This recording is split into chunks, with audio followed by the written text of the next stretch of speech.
दोस्तों, आज की वीडियो में हम क्लास 9 की इकोनॉमिक्स की बुक का chapter number 2 people as resources पढ़ेंगे। इस चैप्टर में हम ये समझने का प्रयास करेंगे कि देश की इकोनॉमी के लिए उसकी पॉपुलेशन लायबिलिटी या बोझ नहीं होती है, बल्कि किसी देश के लिए उसकी जनसंख्या एक इंपॉर्टेंट एसेट होती है। इसके साथ हम ये भी सीखेंगे कि पॉपुलेशन कैसे ह्यूमन से ह्यूमन कैपिटल बन जाती है। इस ह्यूमन कैपिटल के ट्रांसफॉर्मेशन में एजुकेशन और मेडिकल का क्या रोल है। तो चलिए दोस्तों, हो जाइए तैयार। अब हम चैप्टर पीपल एज रिसोर्सेज को स्टार्ट कर लेते हैं।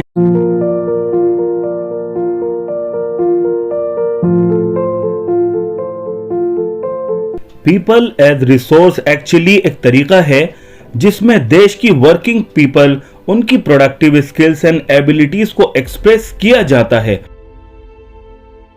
दूसरे resources like land, natural resources, physical capital की तरह ही ह्यूमन कैपिटल बहुत इंपॉर्टेंट हैं, जिनकी एब्सेंस में प्रोडक्शन इम्पॉसिबल है। लेकिन आयरनी यह है कि लार्ज पॉपुलेशन की इंपॉर्टेंस को जनरली इग्नोर या ओवरलुक कर दिया जाता है, और ऐसा जब होता है जब हम देश की जनसंख्या को सिर्फ फूड, एजुकेशन और मेडिकल फैसिलिटीज प्रोवाइड कराने जैसे इश्यूज को सामने रखते हुए केवल इसके नेगेटिव एस्पेक्ट पर ही ध्यान देते हैं। फ्रेंड्स, अब ये समझ लेते हैं कि ह्यूमन कैपिटल किसको कहते हैं। बेसिकली किसी देश के स्किल्ड एंड प्रोडक्टिव वर्कर्स के स्टॉक को ह्यूमन कैपिटल कहा जाता है। For examples, doctors, engineers, managers, teachers, professors, entrepreneurs, scientist किसी कंट्री के ह्यूमन कैपिटल को दर्शाते हैं। लेकिन अगर एग्जिस्टिंग ह्यूमन बीइंग्स को अच्छी एजुकेशन और मेडिकल फैसिलिटीज मिलती हैं तो वो डेवलप होते होते ह्यूमन कैपिटल बन जाते हैं। इसको ह्यूमन कैपिटल फॉर्मेशन कहते हैं।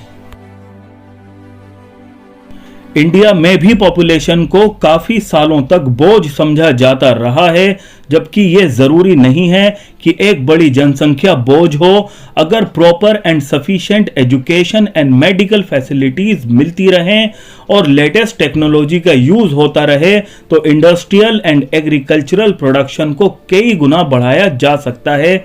जापान, सिंगापुर, हांगकांग जैसे देशों ने ह्यूमन कैपिटल फॉर्मेशन का अच्छा इन्वेस्टमेंट करके खूब उन्नति की है। इसको हम दो एग्जाम्पल्स के द्वारा समझ सकते हैं, जिसमें सबसे पहला है ग्रीन रेवोल्यूशन, जहां पर किसानों ने अच्छी एजुकेशन और टेक्नोलॉजी के चलते सेम पीस ऑफ लैंड पर बम्पर क्रॉप का उत्पादन किया और देश से अनाज की समस्या को समाप्त कर दिया। दूसरा एग्जाम्पल्स आईटी यानी इंफॉर्मेशन टेक्नोलॉजी रेवोल्यूशन का है, जिसमें हमारे देश के युवा प्रॉपर एजुकेशन और ट्रेनिंग करने के बाद वर्ल्ड क्लास सॉफ्टवेयर इंजीनियर बने और देश का नाम पूरी दुनिया में रोशन किया। ह्यूमन कैपिटल फॉर्मेशन की भी उतनी ही इंपॉर्टेंस है जितनी कि फिजिकल कैपिटल की, क्योंकि यह भी देश की प्रोडक्टिविटी को बढ़ाने में इंपॉर्टेंट रोल प्ले करता है। डियर फ्रेंड्स एंड स्टूडेंट्स, अब हम चैप्टर के second and important topic different sectors of an economy को स्टार्ट कर लेते हैं। देश की इकोनॉमी को तीन पार्ट्स, जिनको हम सेक्टर्स कह सकते हैं, डिवाइड किया जा सकता है। फर्स्ट सेक्टर प्राइमरी सेक्टर कहलाता है। प्राइमरी सेक्टर उस सेक्टर को कहते हैं जहां पर नेचुरल रिसोर्सेज का डायरेक्ट यूज करके गुड्स का प्रोडक्शन किया जाता है। Agriculture, dairy, fishing, forestry, mining इसकी एग्जाम्पल हैं। दोस्तों, अब इकोनॉमी के नेक्स्ट सेक्टर के बारे में जान लेते हैं, जिसको हम सेकेंडरी सेक्टर कहते हैं। इस सेक्टर में रॉ मटेरियल को प्रोसेस करके फिनिश प्रोडक्ट्स तैयार की जाती हैं। शुगर केन से शुगर और गुड़, कॉटन से क्लॉथ, आयरन ओर से आयरन एंड स्टील, वीट से ब्रेड तैयार करके इस सेक्टर की कुछ अच्छी एग्जांपल्स हमारे सामने आती हैं। इकोनॉमी के थर्ड सेक्टर को टर्शरी या सर्विस सेक्टर कहते हैं। एक्चुअली टर्शरी सेक्टर खुद किसी प्रकार की गुड्स का प्रोडक्शन नहीं करता है, बल्कि यह प्राइमरी और सेकेंडरी सेक्टर्स की प्रोडक्शन एक्टिविटीज में उनकी सहायता करता है। फॉर एग्जाम्पल्स, इन दोनों सेक्टर्स के द्वारा जो सामान तैयार किया जाता है उसकी trading, transport, finance, insurance etcetera में सहायता करता है। तीनों सेक्टर की एक्टिविटीज नेशनल इनकम में इंपॉर्टेंट कंट्रीब्यूशन करती हैं। इन एक्टिविटीज को इकोनॉमिक एक्टिविटीज कहा जाता है। इकोनॉमिक एक्टिविटीज को 2 पार्ट्स में डिवाइड कर सकते हैं, जिसमें फर्स्ट है मार्केट एक्टिविटीज। मार्केट एक्टिविटीज वो एक्टिविटीज होती हैं जिनमें गुड्स एंड सर्विसेज को प्रोडक्शन किया जाता है और इन एक्टिविटीज में इन्वॉल्व हर एक पर्सन को रेम्यूनरेशन या पेमेंट की जाती है। फॉर एग्जाम्पल, लैंड ओनर को रेंट, लेबर को वेजेस, कैपिटल पर इंटरेस्ट और एंटरप्रेन्योर को प्रॉफिट्स मिलता है। इसके बिल्कुल ऑपोजिट नॉन मार्केट एक्टिविटीज वो एक्टिविटीज कहलाती हैं जो सेल्फ कंजम्पशन के लिए की जाती हैं। फ्रेंड्स, चैप्टर के एक और इंपॉर्टेंट टॉपिक को डिस्कस कर लेते हैं और वो है productive activities of man and women. Friends, जैसा कि हम सभी जानते हैं कि गुड्स एंड सर्विसेज के प्रोडक्शन में मैन एंड वुमेन दोनों रोल प्ले करते हैं, लेकिन ये बात भी नोटिसेबल है कि इंडिया में मैन एंड वुमेन की कामकाज और प्रोडक्टिव एक्टिविटीज में काफी अंतर होता है।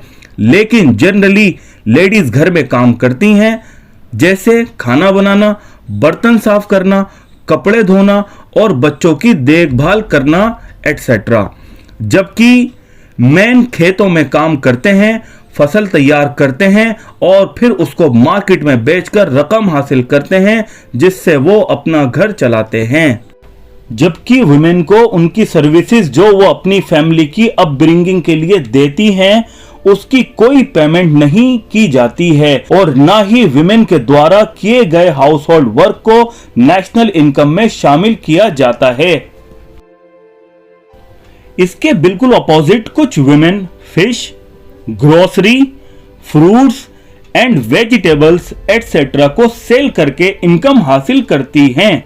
वुमेन जब लेबर को अपने घर के बाहर मार्केट में प्रोवाइड करती हैं, तो उनको मैन की तरह ही उनकी एजुकेशन एंड स्किल्स की बेसिस पर पेमेंट की जाती है, क्योंकि रोजगार से संबंधित सभी एक्टिविटीज एजुकेशन एंड स्किल्स पर डिपेंड होती हैं।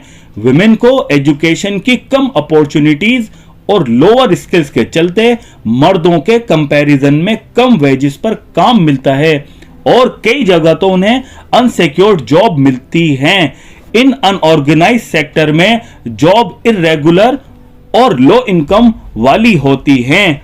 इस सेक्टर में basic facilities like maternity leaves, allowances, medical and children education etcetera बिल्कुल नहीं होती हैं। हाँ, अगर women properly educated and skilled होती हैं और वो ऑर्गेनाइज सेक्टर में जॉब करती हैं, तो उनको मेन के इक्वल ही सैलरी मिलती है और साथ ही साथ दूसरी facilities like job security, medical facilities, insurance, provident funds etcetera भी मिलती हैं। अब हम चैप्टर के second part quality of population को पढ़ते हैं। एक्चुअली किसी भी देश की पॉपुलेशन की क्वालिटी उसकी लिटरेसी रेट और हेल्थ ऑफ ए पर्सन पर डिपेंड करती है। देश की उन्नति और इकोनॉमिक ग्रोथ पॉपुलेशन की क्वालिटी पर निर्भर होती है। इनफैक्ट एजुकेटेड और हेल्दी पॉपुलेशन देश का इंपॉर्टेंट एसेट होती है। किसी एक पर्सन की एजुकेशन से सिर्फ उसको ही बेनिफिट्स हासिल नहीं होते हैं, बल्कि इससे नेशनल इनकम में भी बढ़ोतरी होती है, हमारा कल्चर रिच होता है और साथ ही साथ गवर्नेंस में भी एफिशिएंसी आती है। फ्रेंड्स, अब हम क्वालिटी ऑफ पॉपुलेशन के first and very important parameter education को अच्छे से पढ़ लेते हैं। इंडिया में एजुकेशन को हर घर, हर फैमिली और हर बच्चे बड़े तक पहुंचाने के बहुत से प्रयास किए गए हैं, जिसमें एलिमेंट्री एजुकेशन और जिसमें स्पेशली गर्ल्स की एजुकेशन पर बहुत जोर दिया गया है। हर एक डिस्ट्रिक्ट में नवोदय विद्यालय बनाए गए, स्कूल्स में वोकेशनल स्ट्रीम्स को स्टार्ट किया गया, जिसमें स्टूडेंट्स को different popular courses like retail, tourism, beauty and wellness, insurance, horticulture, information technology, media, fashion studies, hospitality and business administration के लिए ट्रेंड किया जाता है, सो दैट वो पढ़ाई के साथ स्किल्स भी सीख लें जो उनको फ्यूचर में एम्प्लॉयमेंट अपॉर्चुनिटीज हासिल करने में काफी हेल्प करेंगी और उन्हें इंडिपेंडेंट भी बनाएंगी। Continuously Indian government and state government अपने एजुकेशन के बजट को बढ़ाती रही हैं। फर्स्ट 5 ईयर प्लान में प्लान्ड एजुकेशन आउटले 151 करोड़ था, जो बढ़कर 11th 5 ईयर प्लान में 3,766.90 करोड़ हो गया। 1951-52 में टोटल एजुकेशन एक्सपेंडिचर देश की जीडीपी का 0.64% था, जो 2015-16 में बढ़कर जीडीपी का 3% हो गया, जिसके कॉन्सिक्वेंसेस ये हुए कि हमारी लिटरेसी रेट जो 1951 में 18% थी, वो 2010 एंड 11 में बढ़कर 74% हो गई। लेकिन इस ईयर की बात करें तो एक नोटिसेबल बात यह है, मेल लिटरेसी रेट 82.14 और फीमेल लिटरेसी रेट 65.46% है, जो मेल के कंपैरिजन में 16.6% कम है। ऑल्दो इंडिया में लिटरेसी रेट डिफरेंट स्टेट्स में डिफरेंट है। केरला में सबसे हाईएस्ट लिटरेसी रेट 94% है और बिहार में सबसे कम 62% लिटरेसी रेट ऑब्जर्व की गई है। ऑल्दो नंबर ऑफ स्कूल्स में सिग्निफिकेंट एक्सपेंशन किया गया है। 2015-16 के डेटा के अकॉर्डिंग 8.41 लाख प्राइमरी स्कूल्स हैं, लेकिन पुअर क्वालिटी ऑफ एजुकेशन और हाई ड्रॉप आउट रेशो के चलते हम इस एक्सपेंशन से फायदा नहीं उठा पाए हैं। इंडियन गवर्नमेंट ने स्टेट्स एंड लोकल गवर्नमेंट की पार्टनरशिप में एलिमेंट्री एजुकेशन को 6 से 14 साल के बच्चों में मास लेवल पर स्प्रेड करने के लिए सर्व शिक्षा अभियान को स्टार्ट किया। इस प्रोग्राम के अंडर में bridge course, back to school camp शुरू किए, जिसका ऑब्जेक्टिव एलिमेंट्री एजुकेशन में स्टूडेंट्स की एनरोलमेंट को बढ़ाना था। गवर्नमेंट के द्वारा गवर्नमेंट स्कूल्स में स्टूडेंट्स की अटेंडेंस को बढ़ाने और उनकी हेल्थ को बेहतर बनाने के लिए मिड डे मील जैसी स्कीम्स को स्टार्ट किया गया। मिड डे मील गवर्नमेंट की एक ऐसी स्कीम है जिसमें स्टूडेंट्स को दोपहर में healthy meal free of cost provide कराया जाता है। इस स्कीम को 15 अगस्त 1995 में स्टार्ट किया गया था। इस स्कीम का एम स्टूडेंट्स को क्लासरूम हंगर से प्रोटेक्ट कराना है। एजुकेशन के साथ साथ उनकी हेल्थ का ध्यान रखना भी इस स्कीम का मेन ऑब्जेक्टिव है। इंडियन गवर्नमेंट ने 23 इयर्स के स्टूडेंट्स की हायर एजुकेशन में ग्रॉस एनरोलमेंट रेशो को बढ़ाने के काफी प्रयास किए हैं। 2017-18 के डेटा के अकॉर्डिंग हायर एजुकेशन में ग्रॉस एनरोलमेंट रेशो 25% थी, जिसको 2020 एंड 21 में बढ़ाकर 30% करने का लक्ष्य रखा गया। लास्ट 50 इयर्स में number of universities, technical institutions में सिग्निफिकेंट ग्रोथ देखने को मिले हैं। ओके फ्रेंड्स, अब हम क्वालिटी ऑफ पॉपुलेशन के नेक्स्ट पैरामीटर हेल्थ के बारे में बात कर लेते हैं। जैसा कि हम सब ये बात जानते हैं कि हेल्दी पीपल ही एक कारगर रिसोर्स के रूप में गुड्स एंड सर्विसेज का प्रोडक्शन कर सकते हैं। दोस्तों, जैसा कि हम सब जानते हैं कि किसी भी बिजनेस फर्म का एम प्रॉफिट को मैक्सिमाइज करने का होता है, तो आप जरा सोचिए कि कोई भी फर्म ऐसे लोगों को जॉब देना चाहेगी जो बीमार या अनहेल्दी हो? नहीं ना। ऐसा इसलिए है कि एम्प्लॉइज की हेल्थ प्रोडक्टिविटी को डायरेक्ट अफेक्ट करती है।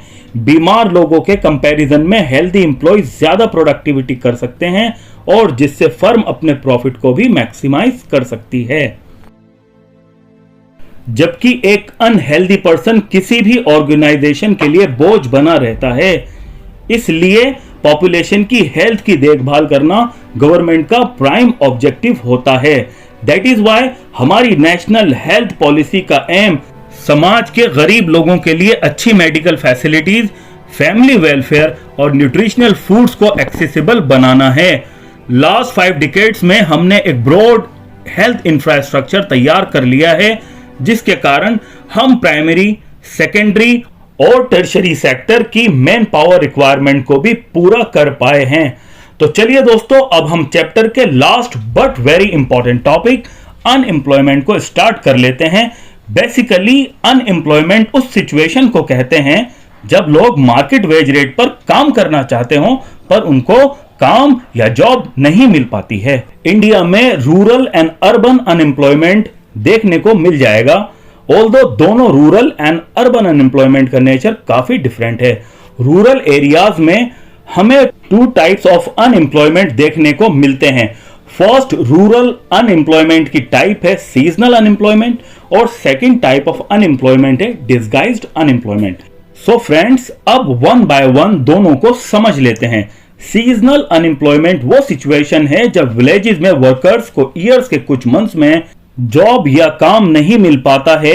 ये प्रॉब्लम एग्रीकल्चरल लेबर के लिए बहुत ही कॉमन है। कृषि मजदूरों को सोइंग, हार्वेस्टिंग, वीडिंग और थ्रेशिंग के टाइम पर तो काम मिल जाता है, लेकिन ऑफ सीजन में उनको कुछ मंथ्स के लिए बेरोजगार रहना पड़ता है। विलेजेस में पाए जाने वाली अनएम्प्लॉयमेंट की सेकंड टाइप है डिस्गाइज्ड अनएम्प्लॉयमेंट। डिस्गाइज्ड अनएम्प्लॉयमेंट बेरोजगारी की वो टाइप है जिसमें लोग काम में लगे हुए या एम्प्लॉयड नजर आते हैं लेकिन फिर भी वो बेरोजगार होते हैं। चलिए जानते हैं ऐसा कैसे पॉसिबल है।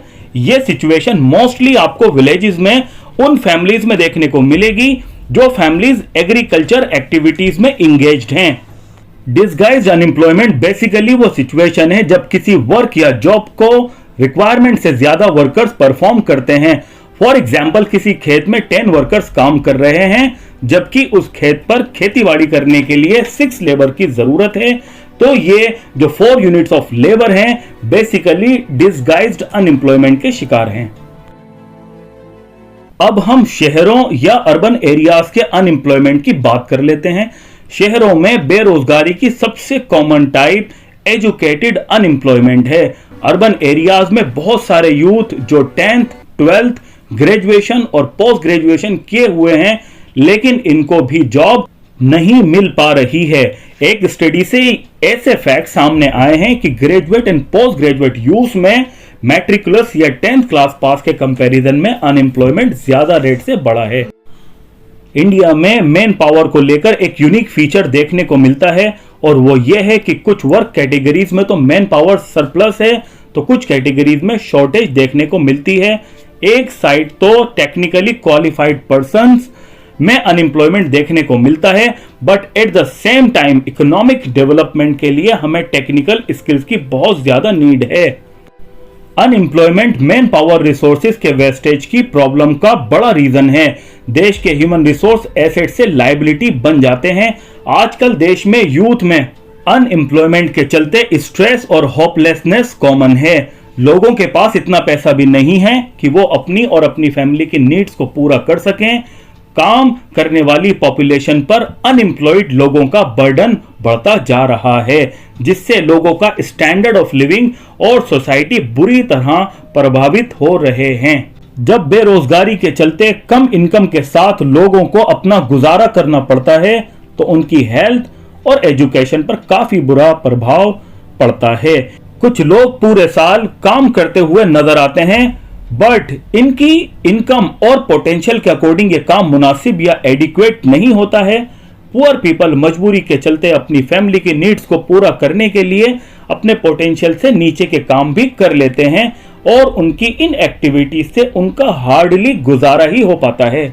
अब हम तीनों सेक्टर्स में एम्प्लॉयमेंट की सिचुएशन को समझ लेते हैं। एग्रीकल्चर वो सेक्टर है जहां लेबर की सबसे ज्यादा खपत देखने को मिलती है लेकिन रिसेंट ट्रेंड्स के अकॉर्डिंग एग्रीकल्चर पर वर्कफोर्स का डिपेंडेंस कम हुआ है।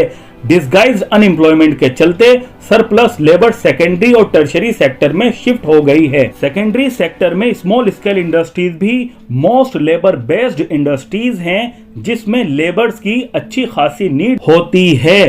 टर्शरी सेक्टर में भी लोगों को खूब रोजगार मिल रहा है। सर्विस सेक्टर में new services like biotechnology, information technology उभरकर सामने आ रही हैं जिसमें estimated and expected employment opportunities काफी ज्यादा हैं।